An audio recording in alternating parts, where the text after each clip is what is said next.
Hello, good morning guys. Once again, ako si Nini Gargar. Matag na pod ninyo og weekly horoscope, no? From June 2 up to June 8, 2025. Okay guys, sa dili pa nato iparan ang pagsaysay sa inyong sa atong weekly horoscope. Magampo sa ni Lord. Lord, thank you for the blessings. Thank you for the gift of life. Thank you for everything. In Jesus' name, Amen. Para sa Holy Spirit, Amen. Okay guys, ato nagyong ipadayon, no? Ang atong weekly horoscope. Okay, ang nata sa January, wala siya masayad kung unsay angay niyang buhaton karong adlaw. May kakulangan. May pakigbisog o may pakigambit. Ang but pasabot na siya gusto nga fair ang tanan, no? Kung naay hatagan og gift, tanan taga og gift. Kung naay taga-agkas, tanan na. Walay pihigon, no? Walay pilion. So, kung kinsa may hatagan niya gift, tanan na gyud. Parang dili walay inggit sa isang isa. Muna ang plano sa nataw sa January. Kung unsay iyang ihatag sa uban, i-share po sa uban. Very good. Og dili siya pwede magpasagad. Napa siya gipangbati likod dughan og lapalapa. Kinanglan siya magamping kay kining mga sakit sa man ini dili gyud dayon maayo. Anam-anam guys, anam-anam. Anam-anam nga maayo ni pinaagi sa unsa man pagpanambal or pag-medicate. Mamang yun na guys nga ang sakit kung gusto ka nga mahanaw ang imong balatian, kinahanglan tagaan nimo pagtagad, ati mano nimo imong panglawas o first magampo ni Lord nga tagaan og mayong lawas. Mao na ang weekly horoscope sa January. Then February, kalit siyang nahiging sa mga balita. Wala siya kasayad kung nganong naingon ani.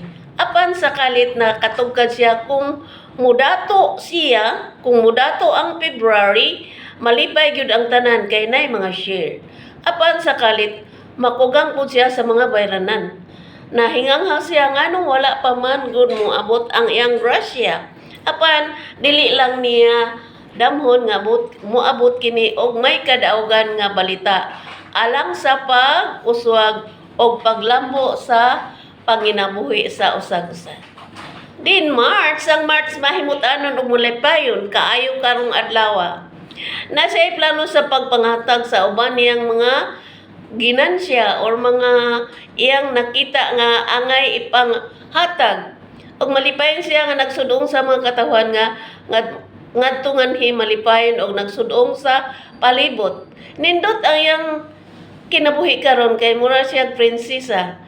Mahimut-anon og malipayon ko kabildo or makig-istorya sa mga iyang mga kaila, mga kaparentahan o uban pa. Og malipayon siya tungod kay nag-istorya siya siyang hinigugma o nagsabot sila sa kalit nga kaminyoon.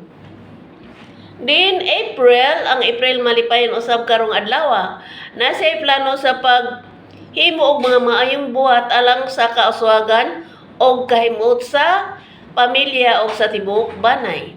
Then, may mahimut-anon apan nasol siya sa mga gibati niya karon. Nahimong dili siya katugad apan karong adlaw, do na siya sa plano nga unsaon gyud pagdato, unsaon pagpangwarta, unsaon pagpangindahay kung unsaon nga dunay makwarta niya. Pero naay tawo nga mohatag yun niya salapi nga wala gyud siya magto nga makhatag kini tungod kay may pagkatihi. Og maong mahimut-anon siyang malipayon sa swerte niya karon nga week. Then May kalit po siyang nahigking sa mga balita na kanang higking ba murag na siya nakurat. Tsak! Ano ba? Mao nga bisan unsaon ang administration para niya wala nay ikatabang sa panginabuhi sa usag isa. Labi na sa mga pobre o timawa. Wala siya kasayad kung unsay angay niyang buhaton apan malipayon gyapon siya sa iyang panarbaho, sa iyang makahigalaan og uban pa. Mahimot anon siyang nagsudong usa ka tahom sa palibot og duna kay salapi.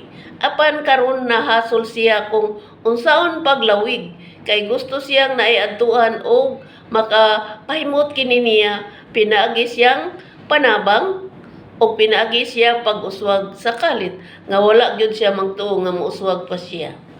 Din ang June hasol ang iyang kinabuhi. Daghan siyang giatiman, daghan siyang giatubang, daghan siyang gipangita o daghan siyang gikahibalag. Wala pa siya makatugad unsay angay niyang atimanon kay daghang atimanunon. Apan bisan pa nini gikahimot niya ang tanan tungod nini makailan niya ang mga taong tarong og buutan og makatabang pud kini sa iyang pagpuyo nining kalibutan kay siya dunay gitabangan-tabangan pud siya sa kalit kung dunay siya'y panginahanglan. Ang July kalit siya nakatugad kung dili mo lihok ang tawa gimahimo. Mao karon milihok siya ang tanang trabaho iyang gihimo alang sa kaswagan sa iyang panginabuhi og sa tibuok niya pamilya. Mahimut-anon siyang malipayon tungod kay dunay siya plano sa pag-uswag sa kalit. Pinaagi niini makakwarta siya ubay-ubay o makatabang siya sa mga nanginahanglan. Ang August wala po siya makatugkad unsay angay niyang buhaton kay dili siya makatabang sa mga tao sa palibot. Tungod kay duna siya yung mga pangandoy sa pag-uswag, naningkamot po siya nga matabangan kini sa kalit o makatugkad siya nga kung ikaw mo lihok, makatabang sa tanan, may mutaanon o malipayon ang imo kinabuhi dinining kalibutana. Then ang September kalit po nasol sa mga bayranan. Maguol siya nga nagtanaw sa uban nga kwartahan apan naningkamot po siya nga mutrabaho taman-taman alang sa pag-uswag sa iyang panginabuhi, sa iyang kaugalingon o sa tibok pamilya. Doon na siya plano sa pag-uswag sa kalit apan dili pa kini mahitabo karon. Mga 3 to 4 months usa pa siya muuswag o mahimut-anon kini siya nga naghandom sa umabot.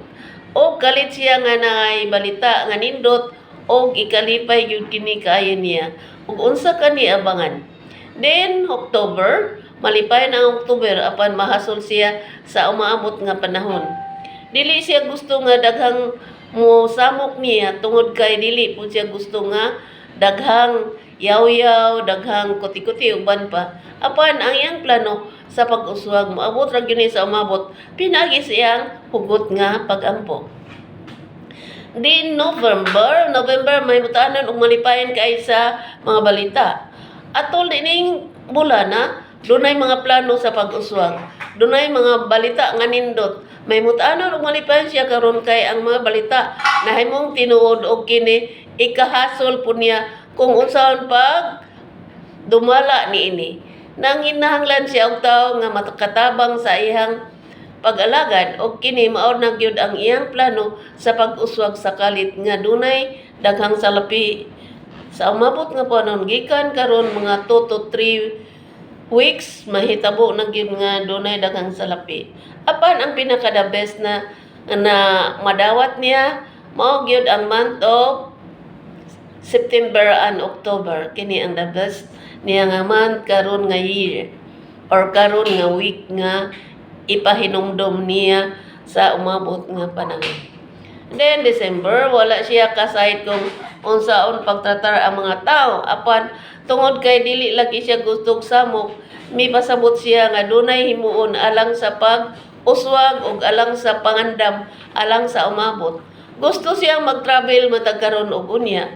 Dunay siya atinan nga mga party o uban pa unsa kini maka-attend siya og party pero dili pa karon. Dai invitation na kami nga party nga ikahimot niya pag-ayo. Ang iyang pag-alagad okay apan ang panganam niya himuon gayud. Pinagi sa pangandam may mutanon siya matagaron og unya. Pinagi sa panalapi wala pa siya kay daghang kwarta apan nay sulod iyang pitaka.